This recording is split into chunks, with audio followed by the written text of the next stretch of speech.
잠깐만요. 그 여자는 메뉴판도 보지 않고 말을 끊었습니다. 혹시 아버님은 어떤 일 하세요? 질문처럼 들렸지만 대답을 기다리는 말은 아니었습니다. 그 시선은 이미 제 구두에 내려가 있었고 딸의 손목을 스치고 다시 제 얼굴로 올라왔습니다. 아니면 이런 자리는 좀 부담스러우셨을까요? 그 말에 딸의 어깨가 아주 조금 내려앉았습니다. 아주 조금. 하지만 저는 봤습니다. 그 여자는 고개를 끄덕이며 마치 이해한다는 얼굴로 말했습니다. 요즘은요. 자기 분수에 맞는 선택도 능력이라고 하더라고요. 루만이 조용해졌습니다. 누군가는 웃으려다 멈췄고 누군가는 물컵을 들다 내려놓았습니다. 그 여자는 마지막으로 딸을 보며 이렇게 말했습니다. 그러니까 서로 상처 남기기 전에 여기까지 하는 게 맞겠죠? 그 순간 딸은 고개를 들지 못했고 저는 알았습니다. 이 자리는 상견례가 아니라 선 긋는 자리라는 걸. 그리고 이 침묵이 끝나면 돌아갈 수 없다는 것도. 이 말이 왜 그날을 바꿔놓았는지 지금부터 천천히 보여드리겠습니다. 구독과 좋아요 부탁드립니다. 그리고 끝까지 함께 해주세요. 그 순간 시간이 멈춘 것처럼 보였습니다. 테이블 위 검은 가죽 폴더, 그 안에 계산서 한 장, 그리고 제 손에서 카드가 미끄러졌습니다. 딸그랑, 아니, 정확히 말하면 카드가 아니라 제 손끝의 감각이 먼저 미끄러진 겁니다. 한 번, 두 번, 세 번. 웨이터가 단말기를 다시 들고 왔고 그 화면에서 작은 글자가 번쩍였습니다. 승인 거부. 그 글자 하나가 이 방 안의 공기를 바꿨습니다. 고급 호텔 최상층 룸, 유리창 너머 강남의 밤, 샹들리에의 빛이 테이블 위 금박 접시에 반사되던 자리. 그런데 그 자리에서 제 카드가 거부되었습니다. 그 카드에는 제가 해외 결제 고액 결제를 임시로 막아둔 설정이 걸려 있었습니다. 오늘만큼은 법인카드가 아니라 개인카드로 들어오고 싶었습니다. 왜 저는 하필 오늘 그 카드를 들고 왔을까요? 왜 딸의 상견례 날 택시를 타고 왔을까요? 왜 딸은 제 옆에서 손끝이 굳어가는 걸 숨기려 했을까요? 그리고 왜 저 맞은편 여자는 그 순간을 기다렸다는 듯 웃었을까요? 정한이, 예비 시어머니라는 여자는 입술 끝을 비틀어 올리며 제 구두부터 쳐다봤습니다. 구두 코에 남은 미세한 흠집, 오래된 광택, 그 위로 그녀의 시선이 천천히 올라와 제 넥타이에 멈췄습니다. 어머나 세상에. 그 말이 고급 접시 위의 은수저보다 더 차갑게 들렸습니다. 딸 은서의 손이 제 옆에서 움직였습니다. 움직이려다 멈추고 멈추려다 다시 움찔하고 끝내는 무릎 위에서 주먹을 쥐었습니다. 손톱이 손바닥을 파고들었습니다. 저는 그걸 보았습니다. 보고도 모르는 척했습니다. 그게 오늘 제 역할이었으니까요. 오늘은 예의를 갖추는 자리가 아니라 사람을 확인하는 자리였습니다. 제가 평생 한 가지를 배웠다면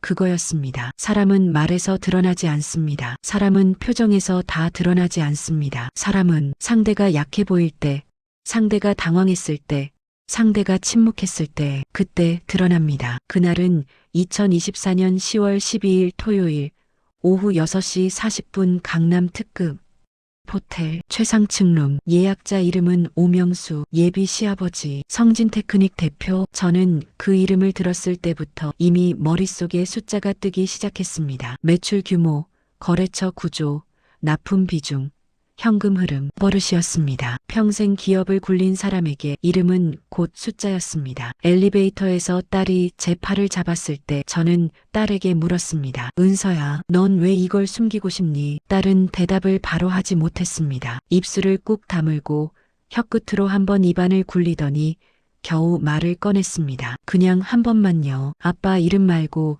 제 이름으로 선택받고 싶어서요. 그 말이 나왔을 때 저는 고개를 끄덕였습니다. 딸의 선택은 이해할 수 있었습니다. 다만 선택에는 항상 대가가 따라옵니다. 그리고 그 대가가 오늘 이 방에서 올 겁니다. 택시는 일부러 탔습니다. 제가 운전기사를 데려오지 않은 것도 일부러였습니다. 제 정장이 오래된 것도 일부러였습니다. 단추가 요즘 유행과 거리가 있는 것도 일부러였습니다. 하지만 다림질은 누군가가 새벽부터 정성껏 해둔 흔적이 남아 있었습니다. 그 흔적이 있었기에 저는 버틸 수 있었습니다. 제 딸이 저를 부끄러워하지 않도록. 룸문이 열렸을 때 준혁이 먼저 일어났습니다. 예비 신랑 오준혁, 기획팀장, 말투가 부드러운 남자. 은서 씨, 어서 오세요. 그 목소리는 딸이 1년 동안 들었던 목소리였겠지요. 따뜻한 척, 다정한 척. 그런데 저는 사람을 척으로 판단하지 않습니다. 사람은 척이 무너질 때 드러납니다. 예비 시어머니 정한이는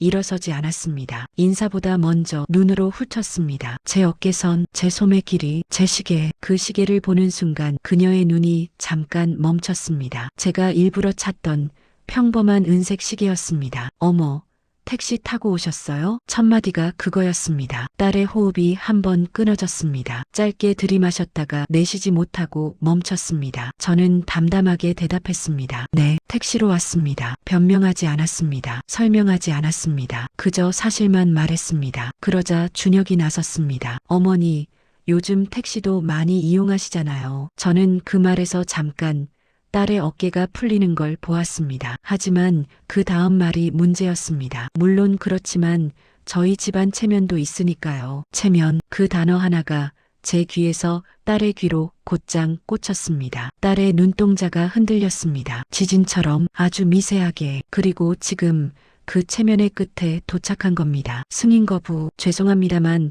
카드가 승인되지 않습니다. 웨이터가 낮은 목소리로 말했지만 룸은 조용했습니다. 조용한 룸에서는 작은 말도 칼처럼 크게 들립니다. 정한이가 웃었습니다. 입을 가리고 웃는 척했지만 눈은 웃지 않았습니다. 봐라, 딱 티나잖아. 그 말이 테이블 위에서 굴렀습니다. 동전처럼 차갑게. 오명수도 한숨을 쉬었습니다. 그 한숨에 담긴 의미가 보였습니다. 너는 여기 들어올 급이 아니다. 그때 딸이 의자에서 일어나려 했습니다. 무릎이 앞으로 나왔습니다. 손이 테이블 아래에서 올라오려 했습니다. 그러나 준혁이 딸의 손목을 잡았습니다. 부드럽게, 그러나 단단하게. 지금은 가만히 있어요. 그 말은 위로가 아니었습니다. 명령이었습니다. 딸은 그 손목을 한번 바라보고 다시 제 얼굴을 봤습니다. 그 짧은 시선 교환에서 딸은 묻고 있었습니다. 아빠, 지금도 참아야 해요? 저는 딸의 손등 위에 제 손을 얹었습니다. 말없이. 그게 제 대답이었습니다. 정한이가 가방에서 카드를 꺼냈습니다. 카드가 빛을 받으며 번쩍였습니다. 그 번쩍임이 마치 칼날처럼 보였습니다. 됐어요. 내가 낼게요. 이런 꼴 보느니. 그녀는 일부러 크게 말했습니다. 룸바까지 들리게라는 의도가 말끝에서 드러났습니다. 그리고 마침내 봉투가 나왔습니다. 흰 봉투, 두툼한 두께, 탁. 봉투가 테이블 위에 떨어지는 소리가 접시 소리보다 크게 울렸습니다. 위로금이에요. 받고 깔끔하게 꺼지세요. 딸의 호흡이 이번엔 완전히 멈췄습니다. 숨을 들이마시고도 내쉬지 못하는 사람의 얼굴이었습니다. 저는 봉투를 바라봤습니다. 봉투의 모서리가 정확히 제 쪽을 향하고 있었습니다. 각진 모서리, 그 각이 사람을 찌르는 각과 같았습니다. 제가 물잔을 들었습니다. 천천히. 그 순간 누군가는 생각했겠지요. 노인이 참다 못해 폭발한다고. 하지만 저는 폭발하지 않았습니다. 탁. 물잔을 테이블 위에 내려쳤습니다. 깨지지 않았습니다. 깨질 필요도 없었습니다. 소리만으로 충분했으니까요. 정한이의 입이 벌어졌고 오명수의 커피잔이 멈췄고 준혁의 미소가 얼어붙었습니다. 저는 봉투를 집어들었습니다. 무게가 제법 있었습니다. 그 무게가 돈의 무게인지 모욕의 무게인지 구분할 필요가 없었습니다. 그리고 천천히 봉투를 그녀 앞으로 밀어 돌려놓았습니다. 위로금은 필요 없습니다. 제 목소리는 낮았습니다. 하지만 낮은 목소리는 종종 더 멀리 갑니다. 좋습니다. 파혼하죠. 딸의 손이 제 손을 꽉 잡았습니다. 손가락 관절이 하얗게 변할 만큼. 저는 준혁을 봤습니다. 그가 무슨 말을 하려 했지만 입술만 움직였습니다. 소리는 나오지 않았습니다. 저는 한 문장을 더 얹었습니다. 착석 후 10분이면 충분합니다. 사람을 확인하는 데는요. 딸의 시선이 정한이를 스쳤습니다. 딱 한 번. 그리고 더는 보지 않았습니다. 우리는 룸을 나왔습니다. 복도는 길고 넓었습니다. 크림색 카펫, 벽의 그림들, 형광등보다 부드러운 조명. 그런데 그 부드러운 조명이 곧 찢어질 겁니다. 뒤에서 하이힐 소리가 들렸습니다. 탁탁탁. 점점 빨라졌습니다. 점점 가까워졌습니다. 그리고 복도 끝에 CCTV 빨간 불빛이 깜빡였습니다. 저는 그 불빛을 봤습니다. 딸도 봤습니다. 그 불빛이 말하는 것 같았습니다. 다 남는다. 그때 정한이가 우리에게 달려들었습니다. 거기서 그 목소리가 복도에 울려 퍼졌습니다. 사람들이 고개를 돌렸습니다. 휴대폰을 드는 사람이 보였습니다. 그리고 다음 순간 그녀의 손이 제 옷깃을 움켜쥐었습니다. 낡았지만 다림질된 정장의 옷깃이 그녀 손에 구겨졌습니다. 그녀의 손가락 마디가 하얗게 변했습니다. 감히 우리 집안을 무시해? 그 말이 끝나기도 전에 딸이 제 앞을 가로막았습니다. 놓으세요. 딸의 목소리는 떨리지 않으려 애쓰는 목소리였습니다. 그러나 그 애씀이 오히려 더 선명하게 들렸습니다. 저는 딸을 뒤로 감쌌습니다. 그리고 정한이의 손을 천천히 떼어냈습니다. 부드럽게 그러나 단호하게 손 놓으세요. 저는 낮게 말했습니다. 다 남습니다. 그 말에 그녀의 눈이 잠깐 흔들렸습니다. 하지만 흔들림은 곧 분노로 덮였습니다. 남긴 뭐가 남아. 그 순간 그녀의 손톱이 제 손등을 긁었습니다. 따끔한 느낌이 늦게 왔습니다. 피가 아주 얇게 올라왔습니다. 딸이 제 손등을 봤습니다. 딸의 눈이 그 피에 멈췄습니다. 그리고 그 순간 저는 알았습니다. 이제부터는 상견례가 아닙니다. 이제부터는 전쟁입니다. 총소리 없는 전쟁. 그 시작이 바로 이 복도, 이 CCTV 아래서 찍히고 있다는 걸요. 월요일 아침 8시 58분, 딸은 회사 로비 회전문을 통과했습니다. 그때 로비의 공기가 달랐습니다. 따뜻한 공족이 바람이 아니라 사람들의 시선이 차갑게 붙었습니다. 한 사람, 두 사람, 세 사람, 눈을 피하고 입이 멈추고 휴대폰 화면이 잠깐 번쩍였습니다. 딸은 엘리베이터 버튼을 눌렀습니다. 9층 B 엘리베이터 안에서 딸은 거울 속 자기 얼굴을 봤습니다. 입꼬리가 내려가 있었습니다. 눈밑이 얇게 떨렸습니다. 딸은 손가락으로 치마주름을 펴는 척하며 손을 가만히 누르려 했습니다. 떨림이 멈추지 않았습니다. 9층 문이 열리자 팀장이 딸을 불렀습니다. 회의실로 와. 회의실 문이 닫히는 소리가 너무 크게 들렸다고 딸은 말했습니다. 딸은 쾅이라고 느꼈다고 했습니다. 팀장은 팔짱을 끼고 딸을 내려다봤습니다. 이게 뭐야? 그 말과 함께 팀장은 태블릿을 딸 앞으로 밀었습니다. 익명 게시판 제목이 먼저 보였습니다. 서은서 대리 뒷배 있는 거 아니냐? 딸은 스크롤을 내렸습니다. 글, 댓글, 또 글, 그리고 영상. 딸이 재생 버튼을 누르자마자 화면이 흔들렸습니다. 몰래 찍은 영상. 화질이 좋지 않았고 소리는 더 나빴습니다. 하지만 장면은 선명했습니다. 제가 물잔을 내려치는 순간 탁 그 한 장면만 있었습니다. 그 앞도 그 뒤도 없었습니다. 봉투가 테이블에 던져진 장면이 없었습니다. 위로금이라는 단어도 없었습니다. 딸을 급으로 나누는 말도 없었습니다. 오직 제가 물잔을 내려치는 장면만. 딸은 그걸 보며 손가락을 접었다 폈다 했다고 했습니다. 2번, 3번, 4번 멈추지 않았다고 했습니다. 팀장이 물었습니다. 솔직히 말해봐. 뒷배 있어? 딸이 대답했습니다. 없습니다. 그 말은 짧았습니다. 짧은 말 뒤에 긴 침묵이 따라왔습니다. 팀장은 한숨을 쉬고 말했습니다. 당분간 조용히 있어. 휴가라도 쓰든가. 조용히 있으라는 말은 사실상 사라져라였습니다. 딸은 자리로 돌아와 서랍을 열었습니다. 사직서 양식이 있었습니다. 그 종이의 흰색이 너무 선명했다고 했습니다. 딸은 펜을 들었다가 내려놓았다가 다시 들었다가 끝내 종이를 그대로 뒀습니다. 그때 전화가 왔습니다. 오준혁. 딸은 한 번, 2번, 3번 진동을 지켜봤다고 했습니다. 그리고 4번째에 받았습니다. 은서 씨 나야. 그 목소리는 여전히 부드러웠다고 했습니다. 부드러웠지만 공허했다고 했습니다. 조용히 지내는 게 좋을 것 같아. 대응하면 더 커져. 딸은 말했습니다. 그 영상 봤어요? 봤지. 그럼 알잖아요. 앞뒤가 잘렸잖아요. 짧은 침묵. 그리고 그 말. 믿고 말고가 아니라 체면이 걸린 문제야. 또 체면. 딸은 그 단어를 듣고 휴대폰을 쥔 손에 힘이 들어갔다고 했습니다. 손바닥 안쪽이 뜨거워졌다고 했습니다. 딸은 물었습니다. 준혁 씨, 내 편이에요? 그는 대답하지 못했습니다. 못한 게 아니라 안 한 거였을 겁니다. 딸은 마지막으로 말했습니다. 다시 얘기할 거 없어요. 그리고 전화를 끊었습니다. 딸의 손이 떨렸다고 했습니다. 하지만 그 떨림은 더 이상 주저함이 아니었다고 했습니다. 그날 밤 9시 12분.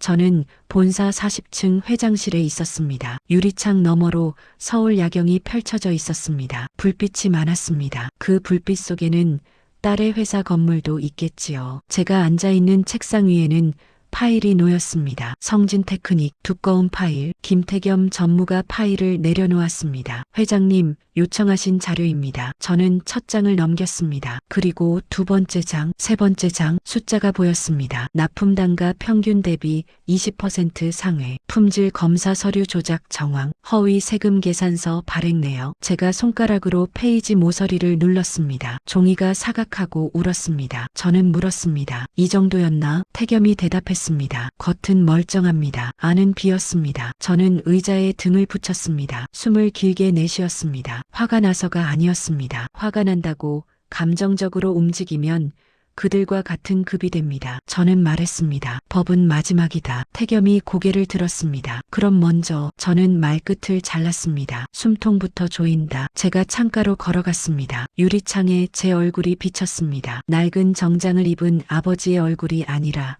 회장실 조명 아래의 얼굴이었습니다. 저는 낮게 말했습니다. 티나지 않게. 태겸이 메모했습니다. 펜 끝이 종이를 긁는 소리가 났습니다. 사각사각. 저는 덧붙였습니다. 딸에게는 말하지 마. 그 말이 끝나자마자 태겸이 조용히 고개를 숙였습니다. 그리고 문이 닫혔습니다. 철컥. 문이 닫히는 소리 뒤에 회장실은 다시 조용해졌습니다. 그 조용함이 더 무서운 조용함이었습니다. 저는 책상 위 액자를 집었습니다. 딸의 초등학교 입학식 사진, 그 작은 얼굴이 환하게 웃고 있었습니다. 저는 액자를 내려놓으며 말했습니다. 다 남는다. 그 말은 정한이에게 했던 말과 같았지만 의미는 달랐습니다. 그들의 말도, 그들의 행동도, 그들의 편집도 다 남습니다. 그리고 이제 남겨진 것들을 하나씩 꺼낼 차례였습니다. 그날 밤 11시 3분, 태겸에게서 메시지가 왔습니다. 회장님, 협력사 전수 점검 공문 내일 오전 9시 발송 가능합니다.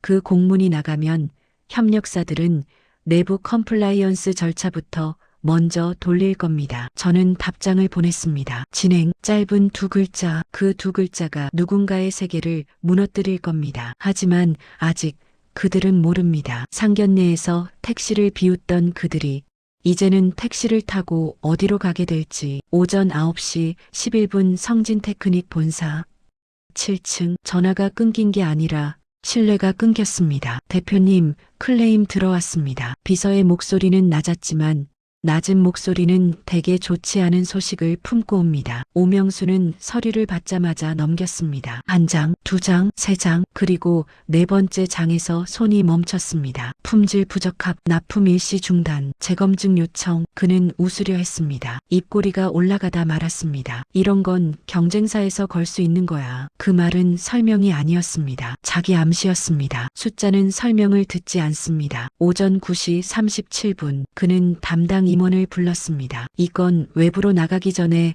내가 직접 정리할게. 직접, 그 단어가 문제였습니다. 그가 말한 정리는 수정이 아니라 삭제에 가까웠습니다. 같은 시각 정한이는 집 거실에 앉아 있었습니다. 햇빛이 커튼 사이로 들어왔지만 그녀는 커튼을 더 닫았습니다. 밝은 건 분리할 때가 많으니까요. 휴대폰을 들었습니다. 서은서 한 번, 두 번 받지 않습니다. 세 번째에 그녀는 메시지를 남겼습니다. 잠깐만 얘기하자. 너 손해보게 하고 싶지 않아. 손해. 그녀는 늘 그 단어로 사람을 움직였습니다. 딸은 그 메시지를 보았습니다. 보고 지웠습니다. 지우고 나서 다시 보려 했지만 이미 사라진 뒤였습니다. 그때 정한이는 다른 전화를 걸고 있었습니다. 영상은 준비됐죠? 전화기 너머에서 짧은 대답이 왔습니다. 네, 그 장면만 따로. 좋아요. 물잔 내려치는 거. 그녀는 숨을 고르며 말했습니다. 사람들은 설명을 안 봐요. 장면만 봐요. 그녀의 말은 틀리지 않았습니다. 오전 10시 52분 성진테크닉 회의실. 임원들이 앉아 있었습니다. 말이 적었습니다. 말수가 적을수록 상황은 이미 한참 나빠진 뒤입니다. 대표님, 이번 건 외부 감사 가능성도 있습니다. 오명수는 고개를 저었습니다. 아니야, 이 정도는 우리가 내부에서 끝내. 그는 우리를 말했지만 그 우리 안에는 자기 자신만 있었습니다. 그는 자리에서 일어났습니다. 거래처 담당자랑 내가 직접 만날게. 누군가 말했습니다. 대표님, 그건 내가 한다니까. 그 말은 결단처럼 들렸지만 사실은 조급함이었습니다. 정오 12시 58분 호텔 라운지. 사람이 많았습니다. 사람 많은 곳은 안전하다고 믿는 사람들이 있습니다. 하지만 사람 많은 곳은 증거가 가장 많이 남는 곳입니다. 오명수는 봉투를 테이블 위에 올려놓았습니다. 탁 소리가 크지 않았는데도 그는 괜히 주변을 둘러봤습니다. 이번 분기만 넘기면 다음부터는 더 깔끔하게 갈게. 상대방은 봉투를 보지 않았습니다. 대신 테이블 위 작은 검은 점을 눌렀습니다. 녹음 버튼. 대표님, 상대는 낮게 말했습니다. 그 말 지금 녹음돼요. 그건 처음 제보가 아니었고 단지 쌓여있던 기록에 마지막 한 조각이 얹히는 순간이었습니다. 오명수의 손끝이 식었습니다. 요즘은요, 회사보다 시스템이 먼저 움직입니다. 그 말이 끝났을 때 오명수는 봉투를 다시 집으려 했습니다. 하지만 이미 늦었습니다. 오후 2시 14분 성진테크닉 내부 메일. 컴플라이언스 감사 착수 안내. 제목이 너무 정중해서 더 무서웠습니다. 오명수는 메일을 읽었습니다. 읽고 다시 읽고 끝내 스크롤을 내리지 못했습니다. 익명 제보 접수, 내부 절차 위반 가능성, 외부 협력사 연계 조사, 익명. 그 단어가 머릿속에서 맴돌았습니다. 누가? 그는 고개를 들었습니다. 회의실에 있던 사람들 중 누구도 눈을 마주치지 않았습니다. 그 순간 오명수는 처음으로 느꼈습니다. 자기가 혼자가 되었다는 걸. 같은 시각 딸은 집에서 뉴스를 보고 있었습니다. 화면 아래 자막. 상견례 영상 논란. 재벌 회장 갑질 의혹 확산. 그 문장을 딸은 끝까지 보지 않았습니다. 리모컨을 내려놓았습니다. 그때 전화가 왔습니다. 준혁. 1번, 2번. 딸은 받지 않았습니다. 그 대신 아버지에게 메시지를 보냈습니다. 아빠, 저 괜찮아요. 괜찮다는 말은 되게 괜찮지 않을 때 나옵니다. 오후 4시 2분 회장실. 저는 창가에 서 있었습니다. 유리창 너머로 도시가 보였습니다. 도시는 언제나 평온해 보입니다. 무너질 때도 그렇습니다. 김태겸이 들어왔습니다. 회장님, 컴플라이언스 쪽에서 보고 올라왔습니다. 저는 고개를 끄덕였습니다. 말해요. 성진테크닉 쪽에서 스스로 선을 넘었습니다. 스스로. 그 단어가 중요했습니다. 저는 한숨을 쉬었습니다. 그럼 됐네요. 태겸이 잠깐 멈췄다 가 물었습니다. 원하시면 속도를 더 낼 수도 있습니다. 저는 고개를 저었습니다. 아니요. 그리고 덧붙였습니다. 그건 그쪽 선택이 아니에요. 제가 책상 위 서류를 톡 두드렸습니다. 이미 끝난 선택이죠. 해가 지기 시작했습니다. 그 시간 정한이는 옷장을 열고 있었습니다. 드레스들이 걸려 있었습니다. 그녀는 가장 비싼 드레스를 꺼냈습니다. 해오름 그룹 리셉션 초대장, 금색 테두리. 그녀는 봉투를 오래 쥐고 있었습니다. 이건 기회야. 그녀는 혼잣말을 했습니다. 관계를 풀 수 있는. 하지만 그녀가 진짜 원한 건 화해가 아니었습니다. 프레임이었습니다. 사람들 앞에서 억울한 우리를 만들 프레임. 그녀는 휴대폰을 들었습니다. 편집 영상 파일, 물잔 내려치는 장면. 딱 그 장면만. 이걸로 충분해. 그녀는 그렇게 믿었습니다. 밤 8시 41분 호텔 측에서 전화가 왔습니다. 회장님, 해당 날짜 CCTV 관련해 보존 요청이 들어왔습니다. 저는 물었습니다. 누가 요청했죠? 법무 대리인 측에서. 저는 고개를 끄덕였습니다. 원본으로. 네. 전화를 끊고 저는 의자에 등을 붙였습니다. 그리고 처음으로 말했습니다. 이제 원본이 나오겠군요. 그 말은 기대가 아니라 확인이었습니다. 밤 10시 12분 법무팀 메일 익명 제보. 접수. 첨부 파일 1개. 파일명은 단순했습니다. 로우 비디오 1012. 저는 파일을 열지 않았습니다. 대신 딸의 방문 앞에 섰습니다. 문을 두드리지 않았습니다. 그냥 서 있었습니다. 잠시 후 문이 열렸습니다. 딸이 나왔습니다. 저는 말했습니다. 곧 끝난다. 딸은 묻지 않았습니다. 그저 고개를 끄덕였습니다. 그날 밤 정한이는 잠들지 못했습니다. 휴대폰을 손에 쥔 채 계속 화면을 켰다 껐다 했습니다. 조회수가 오르고 있었습니다. 댓글이 달리고 있었습니다. 처음에는 자기 편이 많았습니다. 그게 마지막 평온이었습니다. 그리고 그 밤이 지나면 잘린 영상의 시대는 끝나고 원본의 시간이 시작됩니다. 영상은 밤사이 퍼졌습니다. 처음에는 몇 개의 커뮤니티였습니다. 그 다음은 포털 실시간 검색어, 그리고 아침 뉴스 자막. 재벌 회장 상견례 중 물잔 난동. 그 문장이 화면 아래에서 흘렀습니다. 딸은 그 자막을 지하철 모니터에서 봤다고 했습니다. 오전 7시 26분 2호선 형광등 불빛 아래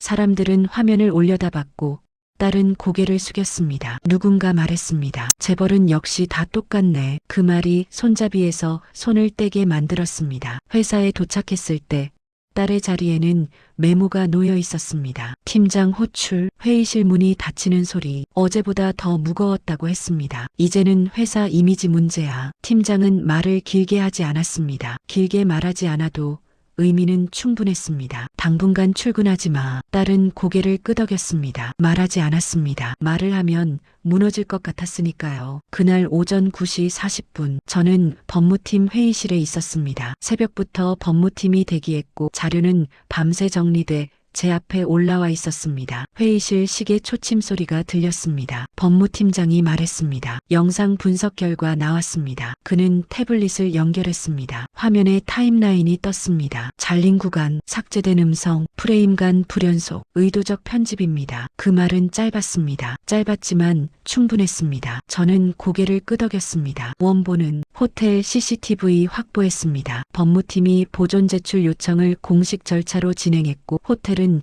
규정대로 협조했습니다. 그 순간 회의실 공기가 바뀌었습니다. 호텔 복도, 룸안, 엘리베이터 앞, 그날의 모든 장면이 프레임 단위로 남아 있었습니다. 호텔은 보안 규정상 영상이 자동으로 일정 기간 보관됩니다. 그날도 예외가 아니었습니다. 저는 화면을 한 장면씩 넘겼습니다. 봉투가 테이블에 던져지는 장면, 위로금이에요. 딸이 자리에서 일어나는 장면, 손목을 붙잡히는 장면, 복도에서 옷깃이 잡히는 장면, 손등에 긁힌 자국. 저는 화면을 멈췄습니다. 딸의 얼굴이 클로즈업된 프레임이었습니다. 입술이 굳어 있고 눈이 흔들리지 않으려 애쓰고 있었습니다. 저는 그 프레임을 오래 봤습니다. 그리고 말했습니다. 기자회견 준비합시다. 법무팀장이 물었습니다. 시점은 오늘 같은 날 오후 2시 프레스센터 기자들이 모였습니다.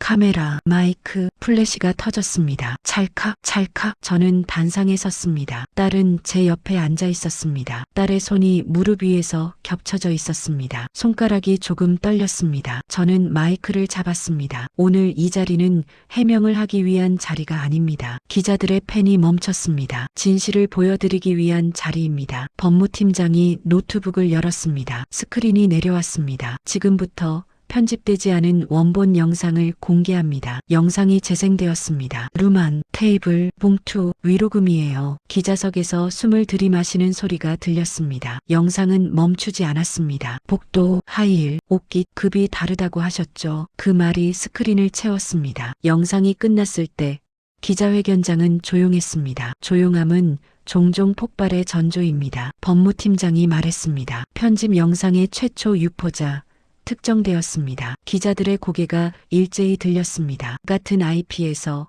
익명 게시글과 영상이 함께 업로드되었습니다. 그 말이 끝나기도 전에 플래시가 터졌습니다. 찰칵, 찰칵, 찰칵. 저는 마지막으로 말했습니다. 성진테크닉의 비리 자료는 이미 수사기관에 제출되었습니다. 그 문장이 상황을 완전히 뒤집었습니다. 그날 오후 6시 뉴스 헤드라인이 바뀌었습니다.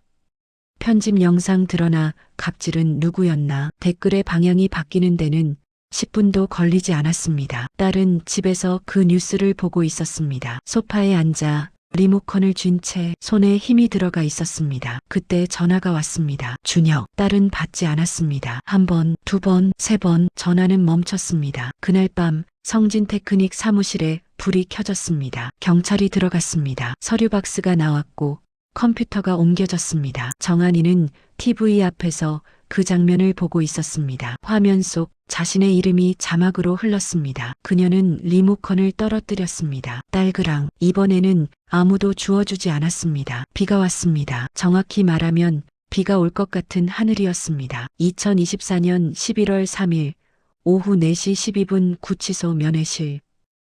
정한이는 의자에 앉아 있었습니다. 회색 코트, 굽 낮은 구두. 한 달 전 리셉션에서 신던 구두와는 달랐습니다. 소리도 달랐습니다. 문이 열렸습니다. 철문, 무거운 소리, 오명수가 들어왔습니다. 정장이 아닌 수영자 복장, 어깨가 눈에 띄게 내려가 있었습니다. 그는 의자에 앉으며 말했습니다. 그 사람 일부러 그런 거였어? 정한이는 대답하지 않았습니다. 대답 대신 손가락을 꼼지락거렸습니다. 택시 타고 온 것도 카드 안 된 것도. 그의 말은 질문처럼 들렸지만 사실은 확인이었습니다. 정한이는 고개를 숙였습니다. 그럴 리가 없겠지. 그가 그렇게 말했을 때 이미 답은 나온 상태였습니다. 침묵이 길어졌습니다. 정한이는 그 침묵 속에서 자기 손을 바라봤습니다. 한때 봉투를 던지던 손, 누군가의 옷깃을 잡던 손, 지금은 무릎 위에서 아무것도 하지 못하고 있었습니다. 여보, 그녀가 입을 열었습니다. 우리 너무 멀리 갔지? 오명수는 웃으려 했습니다. 웃음이 되지 않았습니다. 멀리 간 게 아니라 그는 고개를 들지 않은 채 말했습니다. 처음부터 잘못 본 거야. 그 말이 끝났을 때 면회 종료 안내 방송이 나왔습니다. 그들은 일어나지 못했습니다. 아니, 일어나지 않았습니다. 문이 다시 열리고 경비가 들어왔습니다. 시간 됐습니다. 오명수는 자리에서 일어났습니다. 의자를 한번 밀쳤습니다.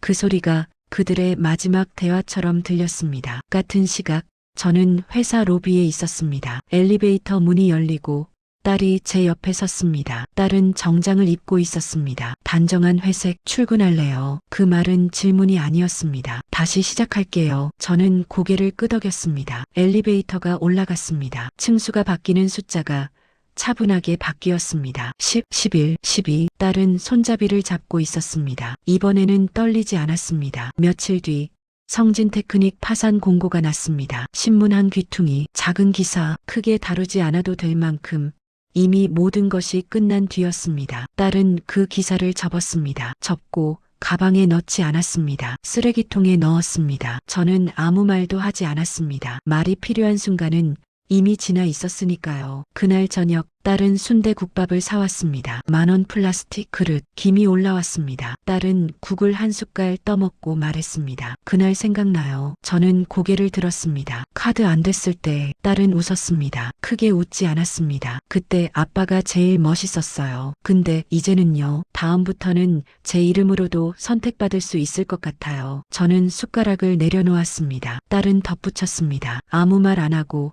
그냥 앞에 서주셔서. 그 말 뒤에 더 이상의 말은 없었습니다. 밤이 되었습니다. 저는 서류 봉투 하나를 꺼냈습니다. 성진테크닉 관련 자료, 법무팀 최종 보고서. 저는 그 서류를 한 장 한 장 넘겼습니다. 그리고 천천히 접었습니다. 정확히 반으로, 그리고 다시 반으로 접힌 서류를 서랍 안에 넣었습니다. 잠그지 않았습니다. 필요 없는 일은 굳이 잠글 필요가 없으니까요. 창밖에서는 차 소리가 들렸습니다. 지나가는 택시, 불빛이 스쳤습니다. 저는 그 불빛을 보며 잠시 멈췄습니다. 그리고 생각했습니다. 사람의 급은 얼마를 가졌느냐가 아니라 어디서 멈추느냐로 결정된다는 걸. 저는 서류에서 손을 떼었습니다. 아무 말도 하지 않았습니다. 그게 이 이야기의 끝이었습니다. 지금까지 들어주셔서 감사합니다. 구독과 좋아요로 저를 응원해주세요. 댓글도 부탁드립니다.